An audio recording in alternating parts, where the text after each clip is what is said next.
Dear reader, I'm Tony and this is Book Text. Today I have yet another secondhand book haul, and first our word of the day is leggiadrous. Leggiadrous. It is an adjective. It comes from Italy, and ironically, I think, it means elegant or graceful. And it is an awfully inelegant word to mean such a thing.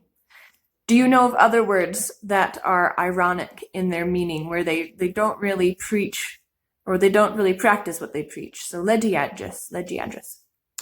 Okay, I, during the coronavirus quarantine, wanted to support my local secondhand bookstore. I did not want them to have to shutter their doors. And they happened to text me a link to an inventory spreadsheet. And the advantage of an inventory spreadsheet is that it is searchable much more easily than the shelves themselves at the store. And this is particularly helpful for me because I have been wanting to collect book collections, so books from the same presses or the same publishers, but there's lots of different options for books, so I can't just search for every title one by one. So what I was able to do was using the search feature or the search function, just Control F on my computer, and search for something like Virago Modern Classics. And that is exactly what I found. And so I was able to clean their shelves of Virago Modern Classics. I was also able to search for a couple of specific authors that I just thought on a whim, I wonder if they have any of this author's works. And they did. And then I just drove to the store and I texted and said, here I am, and they brought the books out to me as curbside pickup. So we still maintained our physical distance. There was no social interaction, but I still supported my local bookstore, and I wanted to share what I got. So first, I have been completing my collection of L.M. Montgomery's short stories.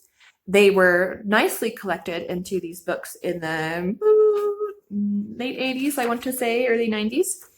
And I have most of them, but not all of them. And so I was able to pick up this collection called After Many Days. It is Tales of Time Past. So what I really enjoy about her short stories is that though they are brief, the characters are so well drawn that you really get to know them in such a short amount of time. So this is one that I'm going to enjoy reading, and I will probably share with you what I've gleaned from all of the short stories of hers that I have read. Then I have a motley collection of Dorothy L. Sayers mysteries. I think they are all Lord Peter Wimsey books. And I'll just show kind of briefly all of them to you. Each one is a different edition, and isn't that wonderful? It's just going to look so eclectic. I like to usually have consistent collections, but when you're buying books secondhand, sometimes you take what you can get. So this includes the complete Lord Peter Wimsey stories. So I believe these are also short stories. And Gaudy Night. This is a great murder mystery cover. I enjoy this. Strong Poison.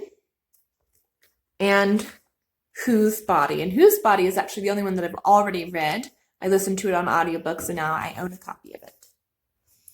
And then the last murder mystery I picked up is another book that is by an early 20th century woman.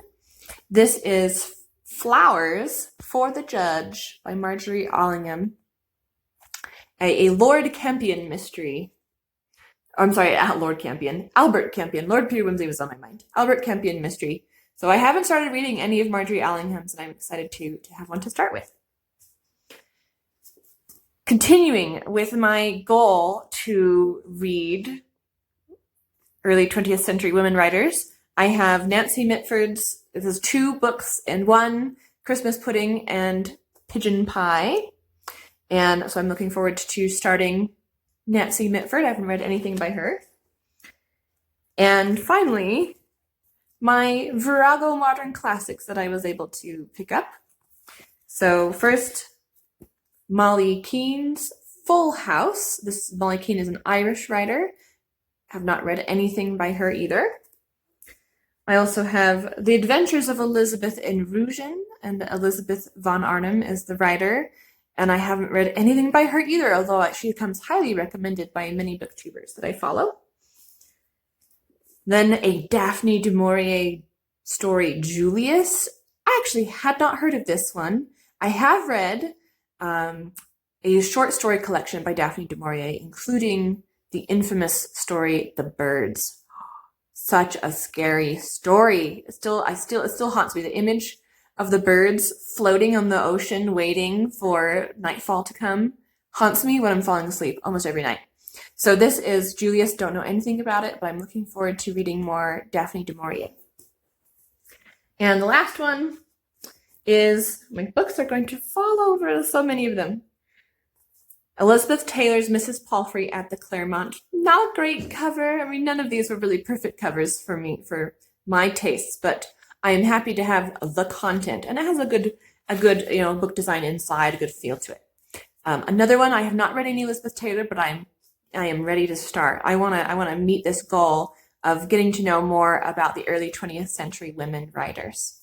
So that is my secondhand book haul yet again. This one was the coronavirus edition, though, trying to support my local bookstore.